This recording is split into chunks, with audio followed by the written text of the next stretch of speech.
You're listening to This Motorcycle Life, conversations about why we ride.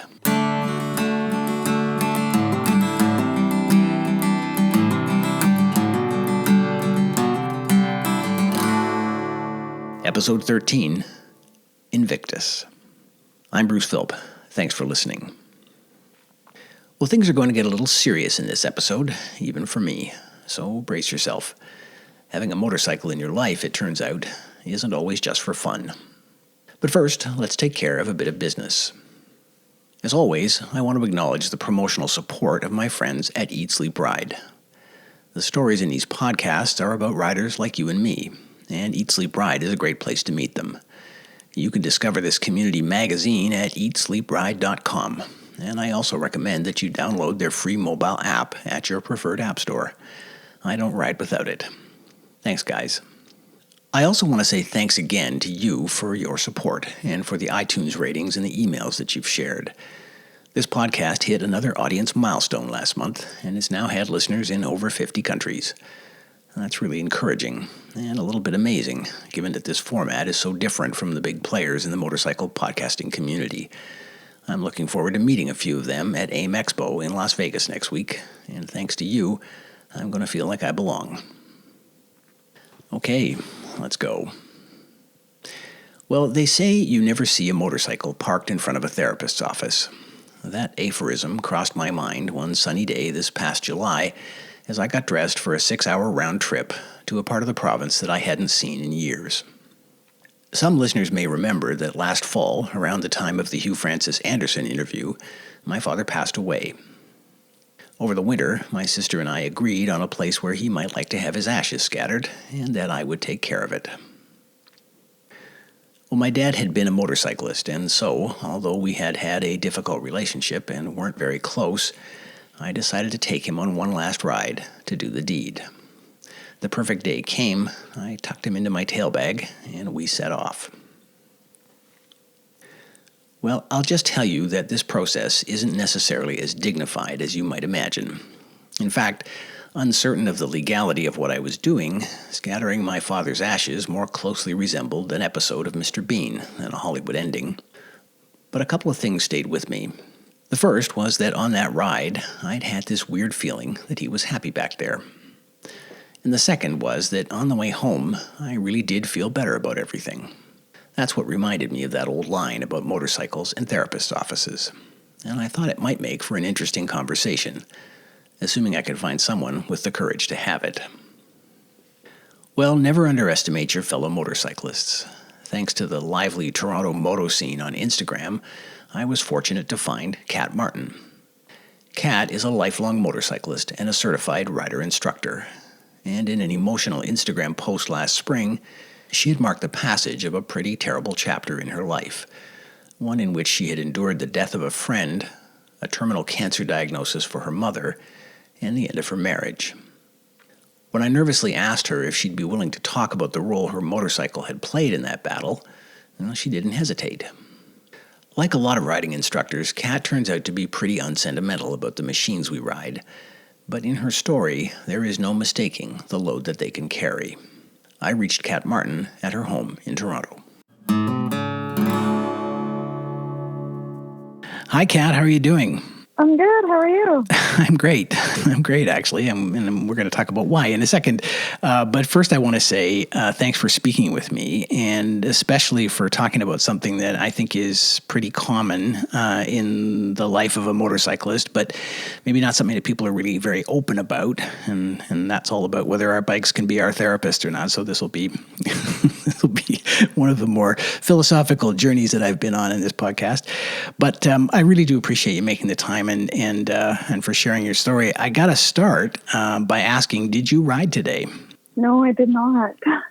Oh, no. I visited motorcycle friends, but I didn't ride, no. In between bikes right now. Oh, wow. Oh, so I was going to ask you about your bike later on, but so you're bikeless? Oh, my God, that's terrible. Well, I have it. It's up for sale, and I'm ready for something new. Oh, well, here's to that. I guess motorcycle friends are the next best thing, but I'm sorry that you didn't ride today. It was just perfection. These are the few weeks of the year that you live for. So my sympathies, but hopefully you'll sort that out soon. Yeah. So why don't we start with just a more kind of a fuller introduction of who you are for everybody. You just to kind of set the stage. So you've been riding your whole adult life, right? You told me since you were a kid. Is that right? Yeah, I started riding when I was 12. My dad got me my first bike, so it got me hooked right then. And then once I got out living on my own, I picked up a street bike and kind of switched from, riding around in the dirt behind the house to riding around on the streets. So I was going to ask you how it started for you. So it sounded like the answer is a dirt bike. And were there a lot of riders in your family, or how did that come about? Oh, yeah, there's a lot of riders in my family. My grandfather used to ride. My mom used to ride. My dad rides currently. My uncles, all of them ride. And it's slowly, bit by bit, more and more of the cousins. I actually have two of my cousins taking the course with me in a couple of weeks. So it's a very big family hobby.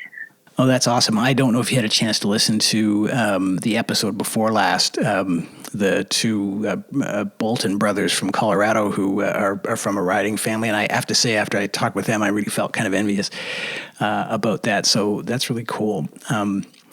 And so riding has stayed in your life ever since, right? And turned into something of a second career for you.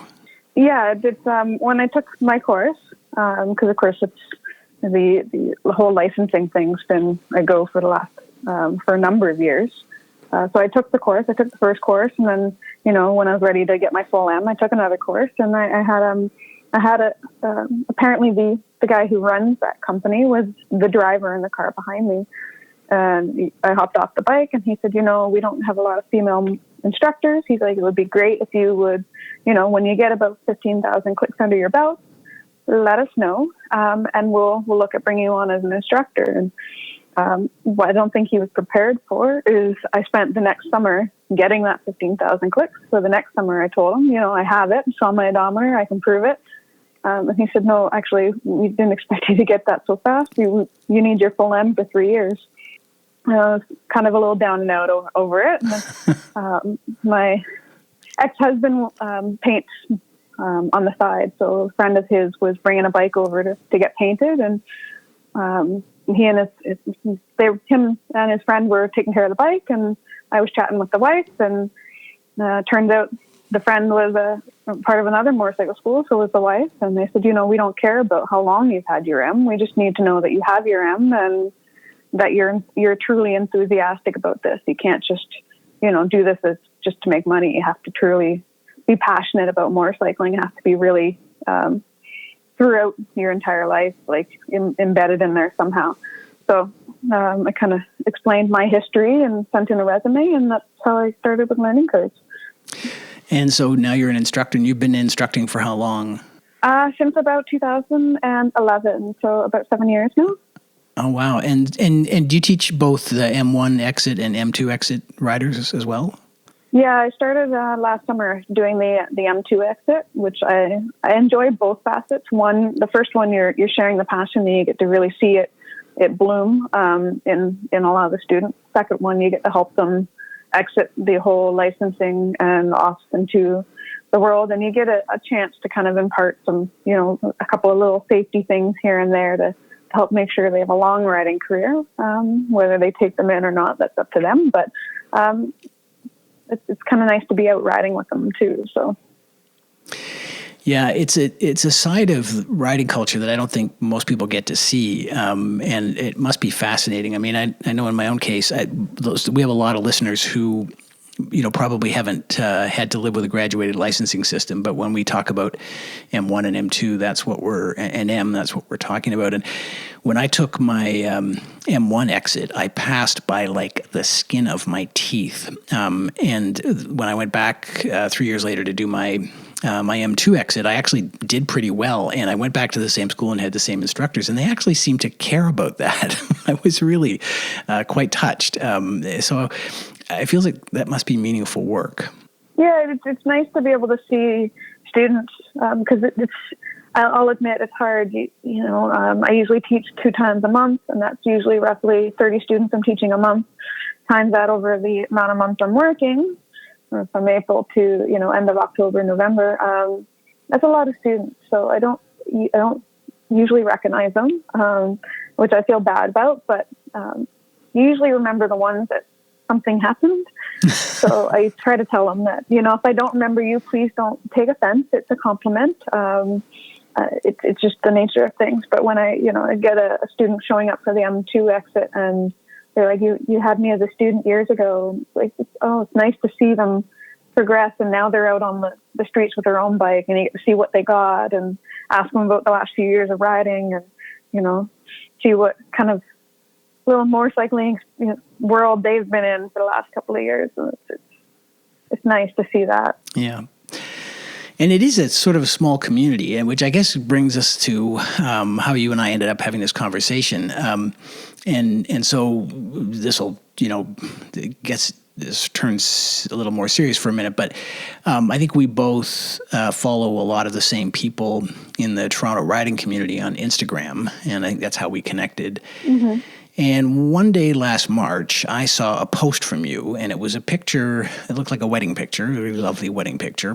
And underneath, mm-hmm. you described the sort of the conclusion of a pretty terrible couple of years, and it's really stuck with me. And I'll kind of come back to why a little later on. But if it's not too painful, can you sketch out for us what it was you were marking last March? What it was you went through? So last March would have been, I think, my third wedding anniversary, second or third. Yeah, it's the last 5 years has been up and down. My mother was diagnosed with terminal breast cancer, and my ex-husband was living down the States, so my life was kind of split between traveling to see my husband and then traveling to see my mom and dealing with the ups and downs of my mom and her kind of journey through cancer, I guess.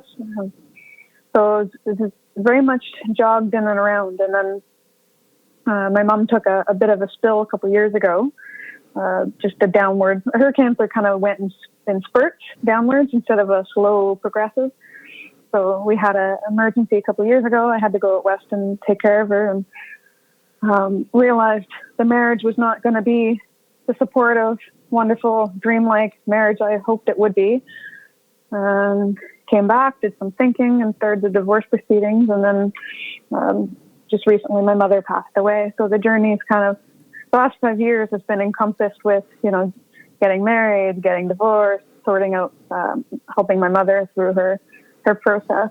So last March was just a reflection for me of, I just was going through another emergency with my mom and dealing with it's weird when you have this dream of where your life's going to be and it doesn't go there. It goes a completely different angle. It's you got to grieve, I guess, the fantasy or the dream that you had, not just grieve what you've lost, but grieve what you thought it would be or thought things were. So that was kind of me reflecting on that. Right. Right, and I recall noting how much support you got back from your friends in that space, and that was kind of lovely. And I should say I'm sorry about the loss of your mother. I've been through something similar over the last year, and I know it's not easy. Especially, I think you're still pretty young to be dealing with this. If you don't mind me saying so. So I feel sorry for that, especially. So that's a pretty heavy load, and I know that there are way more important things at a time like that than motorcycles, but this is a motorcycle podcast. So and I think I mentioned when we spoke last week that I feel a bit funny about using your story to tell this one, but we'll press on because you've been so generous. So let me ask you first, when you were going through all this, did you continue riding? Yeah, it's funny because some people ride, from what I hear anyways, they ride to clear their heads. For me, it's an ability to kind of detach from things, and I spend that time on the road thinking. And for me, music is very much, it will push me through moods and emotions and stuff. So I'm listening to music while I ride, and I'm thinking about things and where they're at and what's going on. And it gives me time to reflect. I'm not stuck sitting there chatting with somebody. I don't have their opinion coming at me.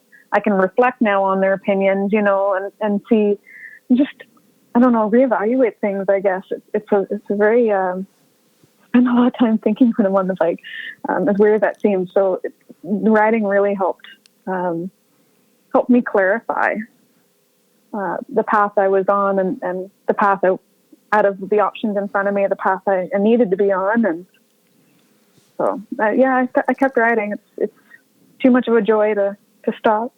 Yeah. Yeah, I know what you mean. I haven't yet had the day that keeps me off the bike because I'm too sad. So I totally relate to that. And I love that you listen to music. That's a vice that I have also. And so it sounds like your relationship with riding, if anything, intensified during that period. Yeah, because it's the one thing out of everything I was going through. It was the one thing that was for me. When I was at home, I'm doing things. I'm going to work. I'm doing things there for work, and home I'm just trying to, survive. And then I'm off traveling to see my ex, and I'm off traveling to see my mom, and just everything was pushing and pulling me in every direction. And hopping on the bike was truly time just for me. So it mattered. Yeah, it sounds, going through all that kind of caregiving, it sounds like everything, you were being, I don't know what the right word is. Drained sounds too harsh somehow, but that you were doing a lot of giving, and I wonder if the bike in that context was somehow giving back something to you or refilling you in some way. Does that resonate, or is that too romantic? No, I would agree with that. It wasn't enough. I learned I needed to detach from some of the things draining me. Because I was spiraling into a very negative mood. So I needed to detach, but it gave me kind of a little peace, a little bit of a respite from everything going on. And I wonder if control was part of it. I'm going to assume that you're a pretty solid rider if you're an instructor, maybe better than a solid rider. Is getting on that thing and feeling a sense of mastery therapeutic in some way too? No, I'm not a control person. I actually love to get lost. I prefer if somebody's leading and I don't know where I'm going. That being said, there's a safety standpoint in knowing where you're going. So if something happens and you need to go a separate way or get home or whatever. But I just love getting lost, hopping on the bike and just, ride for an hour and then, oh shoot, now I got to figure my way home. So no, I'm not one of a controller. But you certainly, I guess, I'm thinking about, comparing your situation to say mine. I might still be at a place where I'm going, oh, damn, I screwed up that curve, or I should have seen that minivan, or I'm guessing you don't make mistakes like that very often. And I wonder if that helps the experience for you. No, I would say us instructors aren't gold. We make mistakes. We do things ourselves. So I'm definitely not immune to making mistakes on the road. I've taken corners and wish I'd taken them a different way. So I think it's a part of it. You sometimes you lose track and you start a corner a little late, or you start a little early, or you're just going down the road the wrong way. It's nothing feels right. I think we all go through bits and spurts of that. I don't think, it's not, being an instructor definitely does not take me away from that. Oh, interesting. So let's just dwell a little longer in the sort of the middle of all that battle. When you were kind of gearing up for a ride and looking down your bike, what did you see?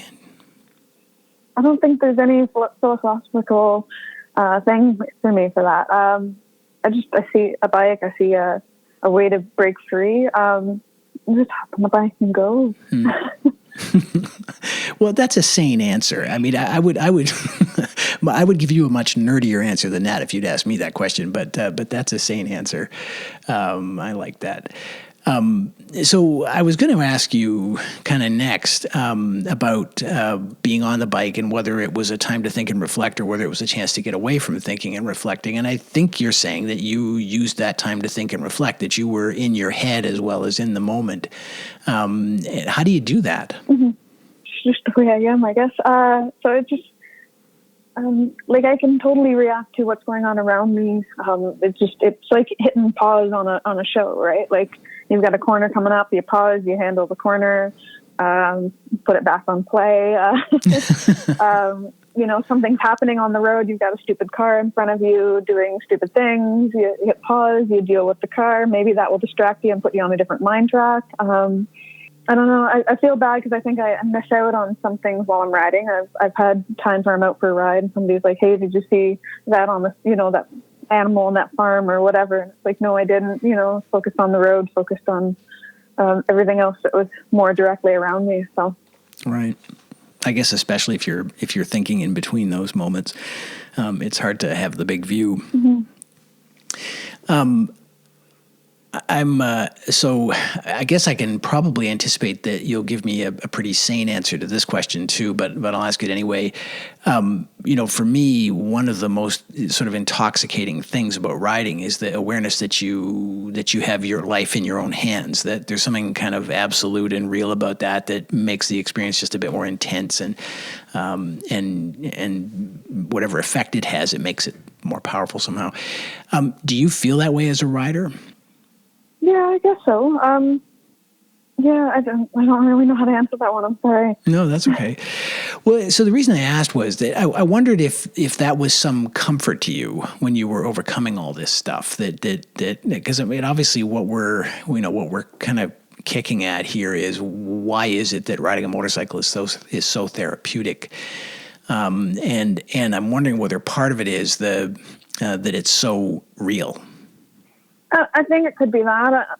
I also think it's just something that people enjoy so much that, it's a chance to be, whatever is going on in your life, it's your chance to be doing something that you truly love and enjoy. And just, if your life's going really horribly at that moment, at least you've got that little piece somewhere good that you can hang on to, and you can go out and, see the beauty in the world and, go see that beautiful road, go to that beautiful site, or whatever it is people aim for. I think it's just a sliver, just a guaranteed sliver of happiness, and and those who's truly passionate about it. I think that's what that is. Yeah, I bet that's right. I bet every single person in the world who rides a motorcycle for pleasure knows exactly what you're talking about. So just to kind of poke at that a bit more, when you would come home from a ride like that, how did you feel different than when you left? I usually feel very relaxed, unless I had some stupid car pull something stupid right before I get in. But I generally feel really relaxed and just mellow.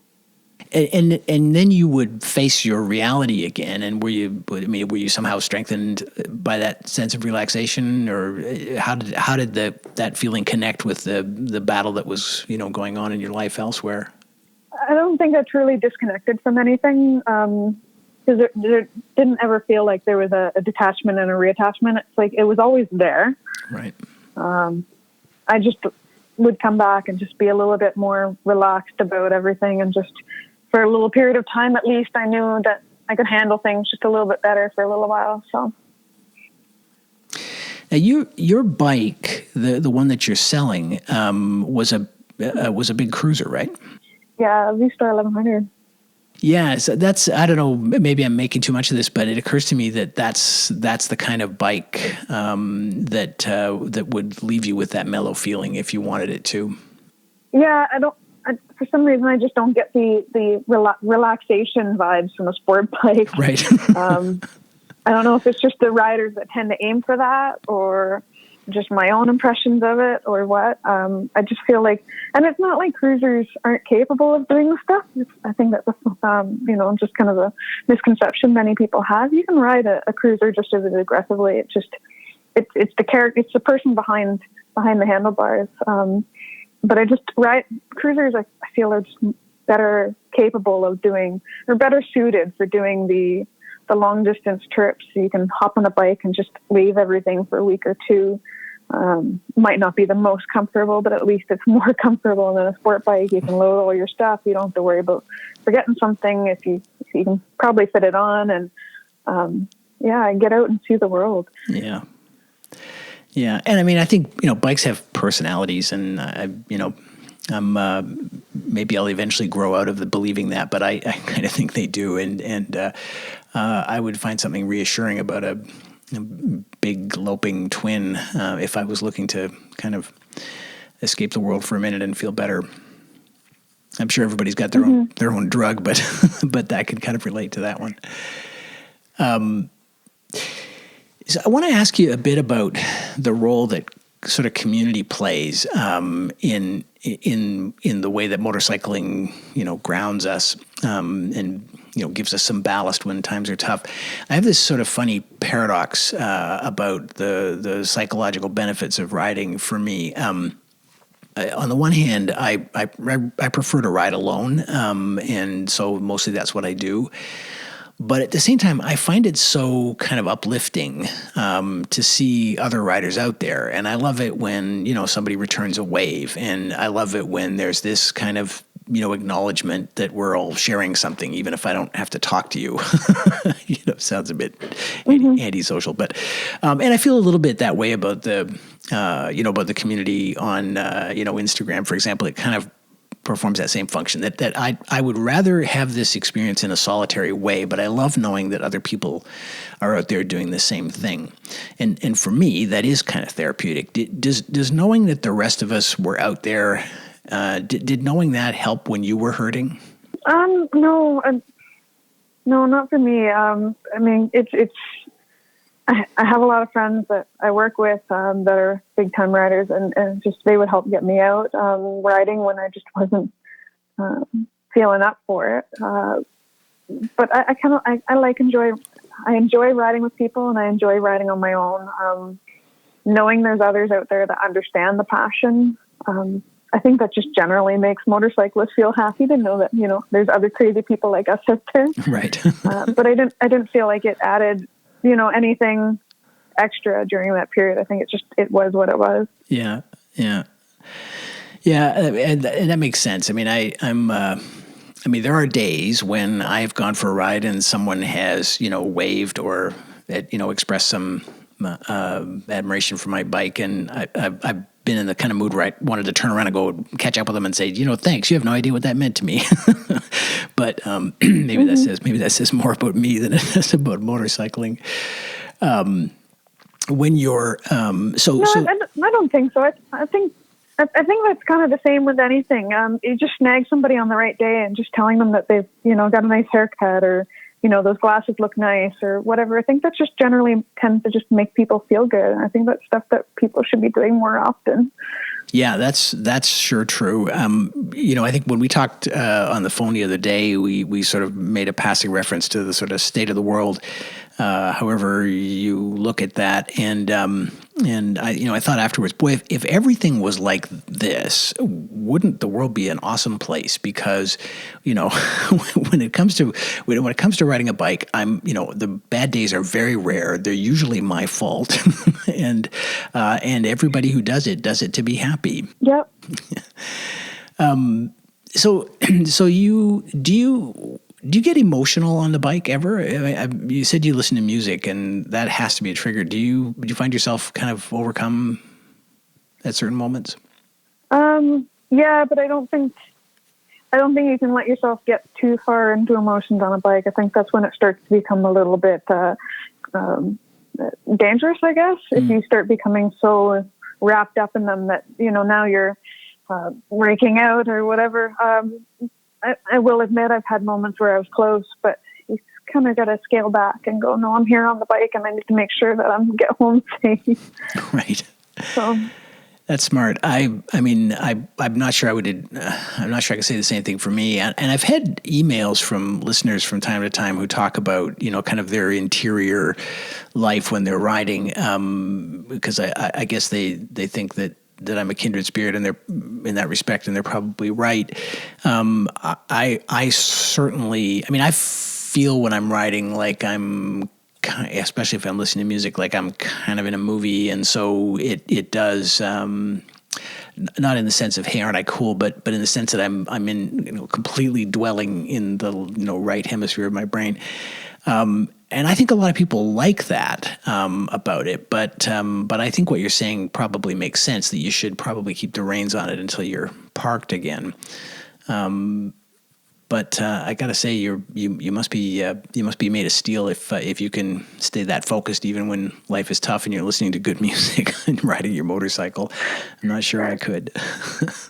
No, like I've had my moments, but it's just kind of like you pull over and you just kind of, I don't know. I'm one where I don't like being emotional in public. More people have seen me cry this last year than I would like to. I'm not a fan of people seeing that side of me, which I guess hurts me in the long run. It'd be better if I could be a little bit more open about feelings. But for me, it's now I'm on the bike, now I'm out in public. So it's kind of another ring and control thing right there. Yeah, right. I sense a theme, and it probably makes you a better writer. I would have to admit. But I do understand. So, how's life now? I think it's the normal. It's generally it's great. It's everything else everything's pretty much come up from where it was. Obviously, the dating world now is crap. Horrible. Don't know what else to say about that. So, part of me kind of wonders, in that sense, I don't know, you kind of toss and turn. Was I smart to divorce? Was I, but I shouldn't be married to that man. So, I was, but you just kind of back in the dating pool, and that's not great. So I'm dealing with that. Happier than when I was with my ex, I will admit that. And then I've got, the things with my mom have drawn to a close of sorts. But then I'm doing the normal kid grieving their parent type deal where, most days are great. And then you get the days where you kind of step back as if it just happened again and deal with it. But I think that's, as much as it sucks, I think that's a very normal process. Yeah, I'm sure it is. And I mean, on the question of divorce, I mean, I've been down that road, and all I can say is really does get better. Eventually it gets a lot better. But I'm putting my hopes and dreams on that one, that's for sure.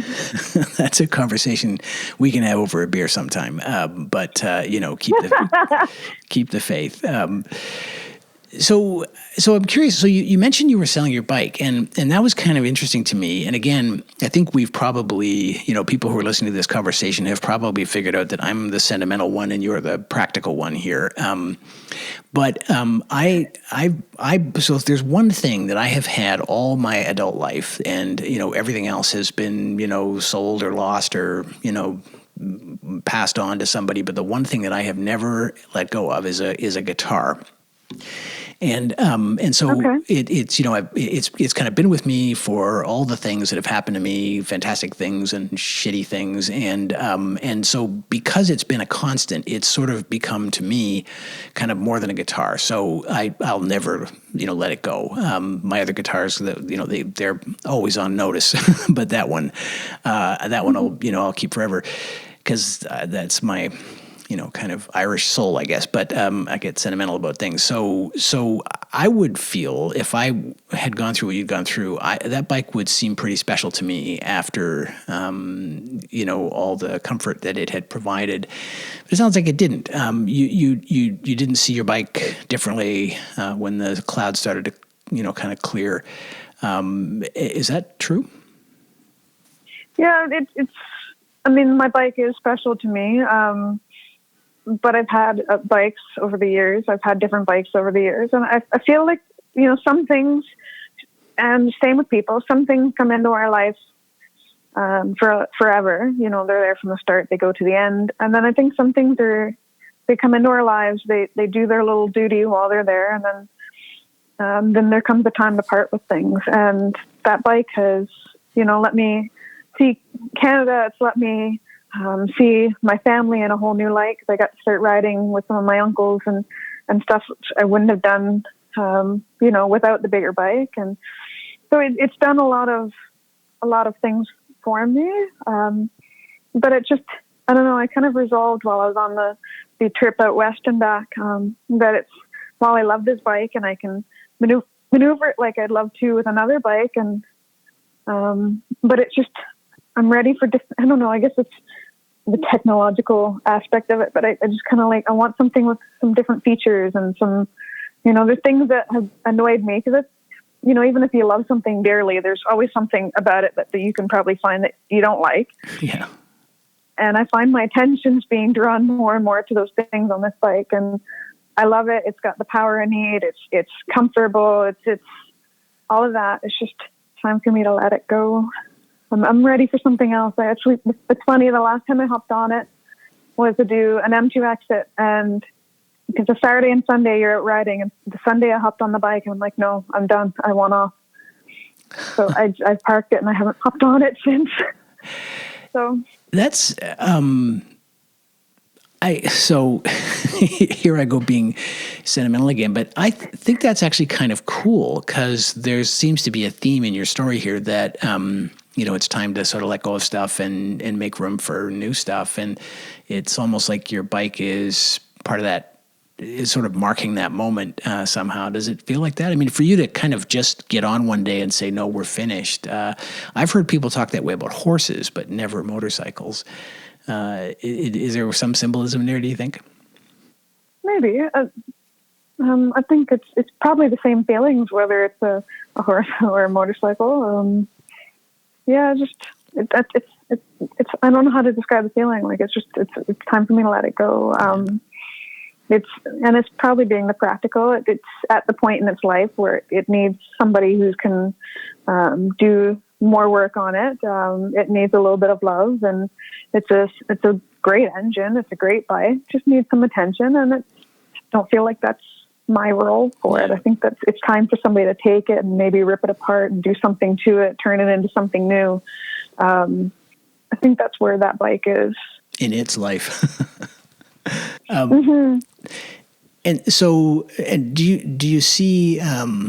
Did riding seem different to you after all this, or was it just a constant? I think it was a constant. My friendship with the people around me, my relationships with people around me, just getting out and because a lot of my friends, a lot of the people I know are motorcyclists, so so the motorcycling is a constant. But now I'm able to get out and see them. I'm able to go do things with them. The community has changed drastically from when I started riding Toronto to now. And, now there's all these events that there didn't used to be, and things happening that there didn't used to be. And I'm now able to go out and enjoy them in a different way. And the bike carries me through that.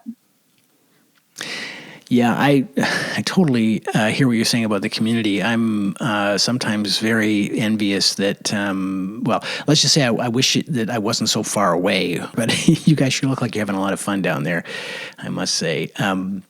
So I recall another Instagram post, not to kind of dwell on social media here, but another Instagram post in which you said, this is why I teach. And it was, it seemed like heartfelt, reaction to a weekend of teaching a class. I think it was a picture of you and a student, or maybe you and a number of students. So tell me about that. Why do you teach? I teach because it's such a big passion for me. It helps me fund me in my motorcycling, but it just, that was, I think, one of the reasons I got into it. But then, you just get those, most everyone enjoys it. You do get the few that don't. You get the few that are being pushed to do it, or the ones that are doing, just doing it because they have to. But then you get those little gems in there, and they get their license, they get their bike, and it's just, you can tell it becomes their soul. I had one student years ago that got her license and went on to, she's now living on her motorcycle. She's got a Ninja 250. She spent 6 months traveling around the States. She went across Canada a couple summers ago, and her and her biker have become one. She goes everywhere with it. I think most everything that she owns is packed on that bike. Wow. She's doing quite an amazing job of touring the world. She'll go off and fly places and come back and back to living on the bike. And then I've got another student. She did similar, like my East Coast to West Coast trip wasn't that big of a deal in the sense of distance. I've seen so many people do it. I had another student that went, I think it was Halifax, and then she picked up this ratty old bike and rode it across Canada and had stories of some of the stuff that had happened to her. Breaking down on the side of the road, fixing it, getting back going, and the amazing, I made it to Victoria kind of thing. And then I had another girl, was it last year? She came through the course, had to quit. I think it was, she got hurt, or no, she just wasn't doing well. And so she failed the course, had to come back. But she was so enthusiastic about it that it was, some fail and it's like, fine, this isn't for me, or they get so grumpy and you can tell they almost like the temper tantrum kind of way. But this girl, no, this was something that was going to stick with her, and she was going to pass. She was just got to come back again, and came through one of the other instructors, and just her enthusiasm and how positive she was. And she took my advice and she worked on it. So that by the time she came back on the lot, there was no hesitation. She was going to pass that weekend. And it's just, you get those little gems in there, and it's like, you're exactly why I'm teaching, like to find people like you and to help you find this little niche in your life that just makes you so happy. It sounds like they inspire you. You sound inspired when you tell these stories. Yeah, I hope I inspire them also. But yeah, you get people who do. They inspire you, and it's, it also takes the fear away. So, I know a lot of people that when I was talking about my trip to the West Coast and back were like, wow, that's a lot of distance, and you're going to be on your own, and it's, aren't you scared? Aren't you worried? It's like, no, but I know people who've done it, and if they can do it and be okay, then I can do it and be okay. And well, what if your bike breaks down? Well, what if it does? And then I can't worry about it now. Worry about it when I get to that moment and figure it all out. If I got to abandon the bike and fly home, then that's the worst case scenario in my mind. And yeah, so I think inspiration's a two-way street, I guess. Yeah, I think that's right. Because it sounds like you're empowering them, as well as inspiring them. And that seems like a real gift. I think if I were you, that's about the last thing in my life I would let go of. It's funny. I've always wondered whether instructors understood the power that they have. A few weeks ago, my wife took her M1 exit, and she's not sure she wants to ride, but she is curious to know what it's all about because it plays such a big role in my life. So the day before the test, or maybe it was the day of the test, at any rate, she crashed. And she hurt her shoulder, and she had to kind of abandon the weekend. And she did eventually go back a couple of weeks later and test, and she passed and did, I think, actually better than I did. But at some point in that process, a teacher took her aside and said, look, you're a good rider. And she was so aware of the responsibility that they have that she couldn't help but take that comment seriously, and it kept her going. And I wondered if the teacher knew what kind of impact they were having, and I wonder if you know what kind of impact you're having in those situations. I think it depends on where you place yourself. Like somebody once told us that, for many people, motorcycling is a highlight in their life, and getting their license is this milestone for them, and you get to be a part of that. And so I kind of took that to heart. I thought that was an amazing concept. However, I find a lot of people get nervous, and some instructors I feel like think that they're above their students, like they're this high and mighty, power of licensing, I guess. But for us, I find with a lot of our other, like, of our instructors with our school, it's just, somebody who doesn't have their license yet, and you're here, we want you to have an awesome time.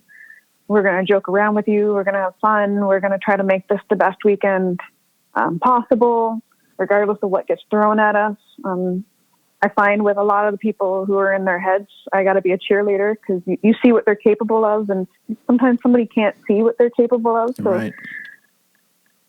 The sort of tough few years that you had, that you're kind of coming out of that chapter in your life now. Do you feel like all of that changed you in any way as a teacher? Do you feel more vulnerable or less vulnerable, or more sensitive or less sensitive? Is there something in you that was changed by that experience that students would in turn experience? It's funny. I think some of the students helped me through that. I think I was more emotional. I was very raw going through everything. It's like I didn't even have the energy to keep myself in check anymore. I would lash out at people, get upset for no reasons, all sorts of things. And I had a bad day once. I was talking to one of the students, and she's like, you sound like something like what I've gone through. And I said, well, I was joking about how long it took me longer to change my name than I was married for. And she's like, yep, I've been there too. And, chatting to similar individuals, and you get that variety with the students, and coming out of it, I feel stronger. I also feel like I need to take less time teaching. Like I need to take more time to focus on myself. Right. Walking away from it, as much as I teach, as much as I enjoy teaching, I spend a lot of my days off dropping by and visiting the lot. Actually, I did that today. I dropped by and spent an hour or so with the other instructors working up in Markham. But I can get out and do my own things and do things in between, and walked away knowing I need more time for me in there. So, kind of where that's at. Yeah, because teaching definitely it has its own way of draining you. I know from experience. So a few episodes ago, I interviewed Freddie Spencer, who was kind of a Grand Prix racing legend, and then went through some difficult times after his career kind of ended. And we were talking a bit about that, and we kind of agreed at one point in the conversation that motorcycles have probably saved more people than they ever hurt. He felt that was true. What do you think about that statement? Yeah, I would agree with that. I know it's a very dangerous activity, and if you're reckless on it, you can pretty much beg for death. But I think in terms of keeping us sane and giving us that little glimmer of happiness in everything, I think, I would say it saves people. Yeah. Me too. So I know for a fact that there are plenty of riders out there who ride sometimes, at least, as a way of coping with emotional challenges. We don't talk about it necessarily person to person, but you can find all kinds of stories online of people, kind of confessing, the burdens that they carry in life, and what riding does to alleviate those burdens. People who are trying to face down fear or an empowerment issue, or people who are trying to quiet their minds for, I've read stories of people who are, bipolar disorder, schizophrenia, some pretty incredible battles that people fight, and they fight them sometimes by riding, and it seems to me for them a kind of refuge from their kind of private battles. And I think that's healthy, but I wonder what you think. As a fellow rider and as a teacher and as someone who has fought her own battles, what would you say to them? Should we be using our motorcycles as therapists? I think if you can do it safely, why not? It's funny because as instructors, we warn students, if you're in extreme emotional mood of one, either happy or sad, whatever, you probably shouldn't be on the bike. It's not exactly the safest thing for you. However, I imagine most of us actually, that's the best time for us to hop on. That's the only way to get through that. If it's something that requires you to, that you're not going to be able to put the focus on the road the way you need to keep your ass alive, then I think, no, you shouldn't be using it. I think it's a very individual question, and somebody has to be honest with themselves. If they can on the bike and it helps them, and they can still be safe, then sure, yeah, it's one of the best therapists out there. It's not going to cost you $200 a pop. It's it's whatever the cost of a tank of gas. I think it's one of the best therapists you can possibly find. But I think it's somebody's schizophrenic and needs their meds because they're in the middle of an delusion. Then perhaps that's something that the person needs to look at. Just the safest time. But if it's the only way to get them clear and back on the straight and narrow, then by all means, hop on the bike, go. Yeah, I think so too. So you, a couple times in this conversation, you've sort of shown yourself to be a pretty down to earth, practical person. But I kind of smiled. You told me when we spoke last week that you kind of get bored of riding the same places all the time, and that you always need new roads. And that sounded to me a lot like a philosophy. Is it? No, I think it's just I get bored. It's funny because the same way if I'm cycling or if I'm like I love coming home. I hate driving home because I'm driving the same roads I've driven, umpteen thousand times. I love when I find a new route because now it's a different way to get home. No, it's just I'm constantly looking for new things, wanting to see different new places. It's just I think the way I am. Restlessness is not a bad thing. I think it's a superpower. Restless is an interesting way to put it. I guess that could really shines light in many aspects of my life. I'm definitely a very restless person. Speaking of which, you just returned from what I would consider a pretty big trip. Tell me about that. Where you went and why and what you did. So I did a trip. I did a trip out to the West Coast and back, and it's funny because I started planning it last summer. It's my last few years. I kind of really felt like I was doing everything for everybody else, and I wasn't really doing anything for me. And I was in the middle of a trip with my dad. I mean, it was a communal. We planned this. We knew what we were doing. I was involved in the planning. It was my trip too, but it's just I felt like I really needed to step away and do something very selfishly just for me. So we're riding along, and it's like, there are roads out in BC I've always wanted to ride. And funny enough, I didn't get to ride them. But, it's like, what's stopping me from going and riding them?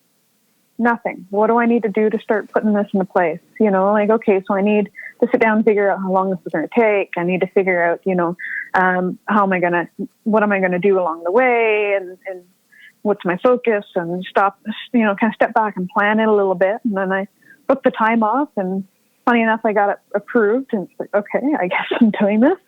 And then I had a family event happen last summer, and it was kind of the deal within the family. And once that happened, we were all going to do a bike trip out to the East Coast. So, okay, well, my plan to go from Toronto to BC and back has now become Toronto to Halifax and Victoria and back, and that just kind of evolved. Absolutely amazing. I would recommend it to anyone. It's funny, most of the people I spoke to about it were like, why are you riding through Canada? It's boring, it's flat, it's, straight. You're going to see Regina 3 hours before you get there, blah, blah, blah. And it was, it's like, no, I want to do it at least once. Fine, I'll plan a route coming back through the States. And I was talking to a friend of mine, he goes by Wobbly Cat on Instagram, and he did it last summer. And he said, don't look at it for the roads. He's like, yeah, it's mostly flat. And it's, the roads don't curve nicely like you want them to while you're on a bike. But he's like, look at everything else. So sure enough, the roads aren't as flat and straight as I thought they would be. You actually see Regina 30 minutes before you're just getting into Regina. And it's like, oh, I'm here. So you don't see it 3 hours in advance, much to everyone's joking around. And it's absolutely amazing. It's so beautiful. I recommend it to anybody. Yeah, it's on my list. I did Vancouver to Toronto on a bicycle, believe it or not. And you are right. It is not flat. That's a myth. It's a big bowl. See, and I would think the bicycle is deserves more credit, because I mean, now you're doing it your own power. It takes significantly more time I saw so many people doing it, and I was absolutely amazed at them. I thought it was just a wonderful thing they're doing, and they have more guts, more mental power than I've got, that's for sure. So, well, kudos to you. Thanks, but you may want to discount that slightly because we were being followed by a Winnebago full of pizza and beer, so it wasn't quite as heroic as. Hey, whatever keeps you going, I don't judge. Well, I got to say, it looked to me like you were having a lot of fun and that you were happy. I hope you were. It seems like you earned it. So you're selling your bike. What's the next bike? It's funny because that evolved over this trip. I was dead set on I'm going to get a Harley Road Glide. I've ridden them. They're beautiful bikes. They got a nice low center of gravity, everything I want except for the price point. And I had to stop in Thunder Bay and get a new tire. And I was speaking to the owner of the shop there, and we were talking bikes. And he's like, it's not the most reliable. No, I know. They're so beautiful, and they're, it's got everything I want except for the price point. And he's like, I know of another bike. He's like, it's not quite the same, but he's like, it's got everything it sounds like you want. And he's like, and it's going to be the price point, and he's like, and more reliable. And so he showed me a Kawasaki Vaquero, and it's got a higher center of balance. It's going to take some adjustment, but I'm on the hunt for a used one. So that's what I'm aiming for. I hear good things about those. They're kind of like a best kept secret in the cruiser world. Good luck with the search. Thank you. Well, it sounds like everything's kind of you're letting go of everything that's not useful and looking for new stuff to take its place. That sounds like a pretty good place to be, and I guess about time after what you've been through. And I really appreciate you sharing the story. I think as riders we I would say probably most of us think of our bikes as being pals at least, and sometimes therapists. But I wonder how many of us have really put that to the test, and you have. And it sounds like you've come up smiling. Yeah, definitely. Well, listen, Kat, thanks so much for talking to me and for being so generous with your story. I'm gonna do the best I can to convey it to our listeners with all the power I think it has, and I look forward to meeting you in person soon. I think we might run into each other at the film festival next week, maybe. Eh? Yeah, I'm planning on being there every day but Sunday. Okay, great. Well, that's awesome. Well, thanks again so much, and good luck finding that bike. You're very welcome. Thank you for having me. It's a pleasure. Thank you. Bye now. Bye. Well, here's just one more anecdote that sounds like it's going to be sad, but isn't. And I want to share it briefly here because I think it gets to the heart of what I got out of talking to Kat. I get my bike serviced at a shop in a little town about 25 kilometers from here. And this town is home to a lot of military people and people who do physical jobs, people who like to play as hard as they work. And they are this shop's bread and butter. So, not surprisingly, they do a brisk business selling and servicing dirt bikes, although they can fix anything. Spend some time there, though, and you'll discover something else they do pretty well. And that's build motorcycles for people with injuries that would otherwise prevent them from riding. Their work on these machines is ingenious. And I just happened to be there one day when a paraplegic rider came into the shop to see his new dirt bike for the first time. And though I have to admit it was a bit emotional to watch from the sidelines, it wasn't really a solemn moment. In fact, this guy couldn't keep the smile off his face. There was actually a lot of laughter, and the shop staff teased him mercilessly. It was as if his wheelchair disappeared from the room, and he was just another rider, excited to get out there and twist a throttle again. I thought a lot about that guy after my conversation with Kat, not because their situations are similar, because they're not, but because of how they had both unquestioningly remained motorcycle riders no matter what life threw at them. It's as if riding, for them, says, I'm still here, and nothing, it seems, can take away that part of who they are, maybe because it's so close to the core. The title of this episode, Invictus, might be familiar to you as the title of a famous Victorian poem, or the design of 1,000,000 tattoos, or perhaps as the name of a multi-sport event for wounded veterans. But long before it was any of those things, it was a Latin word that means unconquered. That's a quality I think riders see in each other, even if we don't all consciously form the thought, and even if we don't see it in ourselves. Motorcycles can be healers, I think. They obviously can't fix us, but like the gyroscopes they are, like a pair of invisible hands, they can keep us upright and moving forward, so we can fix ourselves. As long as that bike is there, and as long as you can ride it, you are still, as it says in the poem, the master of your fate. Well, thanks for listening. You'll find show notes for this episode at thismotorcyclelife.com, and that's also how you can reach me if you have questions, comments, or suggestions. Emailing me at thismotorcyclelife@gmail.com works too, and every email gets an answer. You can also follow me on Instagram, where I like to post pictures of bikes I find on the street, and maybe I'll find yours one day. Well, to take us home, this episode's playlist recommendation is another discovery from a local night out. The Weather Station is a project of Toronto singer-songwriter Tamara Lindemann, who apparently grew up not far from here. We saw them at a nearby community hall as they were kicking off a tour. Her music is introspective, confessional, and folky, not the obvious soundtrack for a ride, but one track kept playing in my head as I edited this episode, and it kind of fits. It's called Kept It All to Myself. You can buy it wherever you like to get your music. And in the meantime, keep staying alive out there. Kept it all to myself. Kept it all to myself. Kept it all to myself.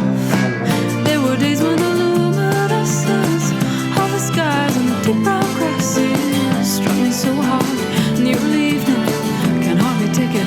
Light feeling. I rode up past St. Clair. Same old city, but it could have been anywhere. In the center of the air, so exotic. Every thought like I never have thought it. And I felt that confidence in me, like a child in a strange new body. I kept it all to myself. I kept it all to myself. I kept it all